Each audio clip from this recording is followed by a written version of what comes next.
And that way, when old age comes, as it will, if we live that long, then we will not grieve and say, oh, there's so many things I missed. No. We'll say, oh, I have attained the purpose of human life. My life is a success. Isn't that great? So I'm ready to go. Come on, let's get on with it. It's an adventure. But, as the next verse says, even if you think the soul is perpetually born and always dies, still you have no reason to lament. That's verse 226. If you think, like the Buddhists, that the soul is born along with the body and dies along with the body, and that that individual person will never exist again, even if you think like that, there's still no reason to lament. There's still no reason to be sorry. Why? Because all created beings are unmanifest in their beginning, manifest in their interim state, and unmanifest again when they are annihilated. So what need is there for lamentation? Krishna says in the next verse. This is just the way it is. If we look at anything in the world, any living creature, or even a non-living object, let's say a clock. At one point, the materials that are now the clock were in the ground as minerals, or if it's plastic, oil. And someone had to extract this material from the ground and process it, turn it into metal parts or electronics or what have you, depending on how the clock is made, and get it all to work right somehow or other. And finally, then they had to ship it to the store where you walked in and bought it, took it home. And someday, thousands of years from now, perhaps archaeologists will discover the ruins of your house, and there will be this clock. And they'll go, what the heck was that? And then thousands and millions of years later on, all that material will be crushed beneath the sea. And as the tectonic plates move around the globe, it'll become recycled again into sand and into other things. This is the material world, people. It grinds everything down. It's like a gigantic mix master. It's always in motion. Never stops for a second. Some of these motions are very slow and very difficult to perceive, but they're certainly there. And we have to acknowledge them. That is the nature of the material world. Things are unmanifest in the beginning, manifest in the interim state, and unmanifest again when they are annihilated. But the state of manifestation is only temporary. It's an interim state. It's just a passing thing. This body is created at a certain point in time. It exists for a while, gradually withers away and dies, and that's the end of it. Then it gets turned back into its original materials. And again, the cycle goes around and around in this material world. And that's the game here. There's nothing new under the sun. And those who are students of history are well aware. The things that we are going through now that we think are so wonderful and unique, they've all happened before.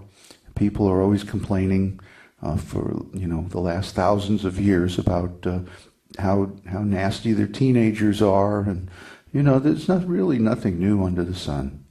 It's the same old thing here in the material world. So what need is there for lamentation? If we lament about this, we're simply wasting our time and energy in something that's not going to produce any result. Lamentation. What is lamentation? It means grieving for what we have lost and lamenting for what we do not have. And this is a side effect of desire.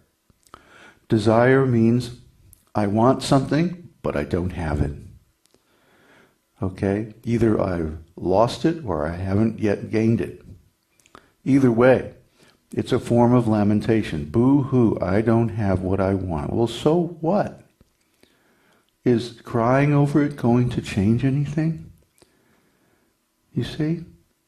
It's really an unproductive waste of energy. So Krishna advises us, don't lament. Don't lament. Take action. And the action that he describes, as we'll see later on in our studies of Bhagavad-gītā at the appropriate time, that we should take action to realize the nature of the soul and the nature of the Supreme.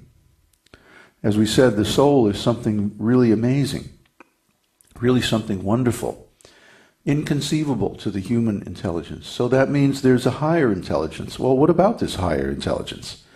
Maybe we should investigate that. Maybe it would tell us something about ourselves if we were to understand this higher intelligence, this higher personality.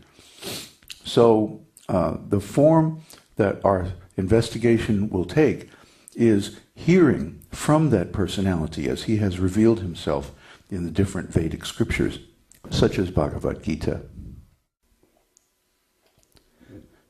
And finally, Krishna says, some look on the soul as amazing, some describe him as amazing, and some hear of him as amazing, while others, even after hearing about him, cannot understand him at all.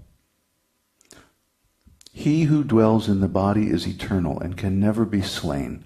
Therefore you need not grieve for any creature. So 2 verses, 228 and 229, describe the soul as amazing. And he's amazing because he's inconceivable. And notice the use of the word he. In other words, the soul is always a person. There is never a time when this person, the soul, merges with another person. For example, I have my consciousness, you have your consciousness. I can never know directly what's in your consciousness. If you let me know, if you reveal it, that's one thing. But I can never know. I may be able to guess if I'm very shrewd and have a lot of wisdom, but can never really know. So, two consciousnesses can never merge. Why? Because each consciousness, each soul, is individual and personal. And to merge the souls together would violate the personal boundaries between the individuals. This is God's law. So the whole idea of merging with another person or merging with God, this is completely impossible. I know some other people who teach spiritual knowledge say that this is what's going to happen when you become self-realized, but nobody can show an example of someone who's actually attained this.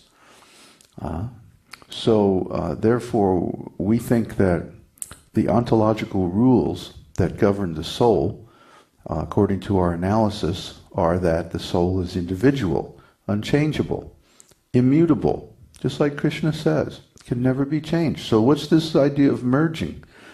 That's not in any of the scriptures of the Vedas, and it's not in any of the bona fide interpretations either. Only some people say this, and we don't agree with that.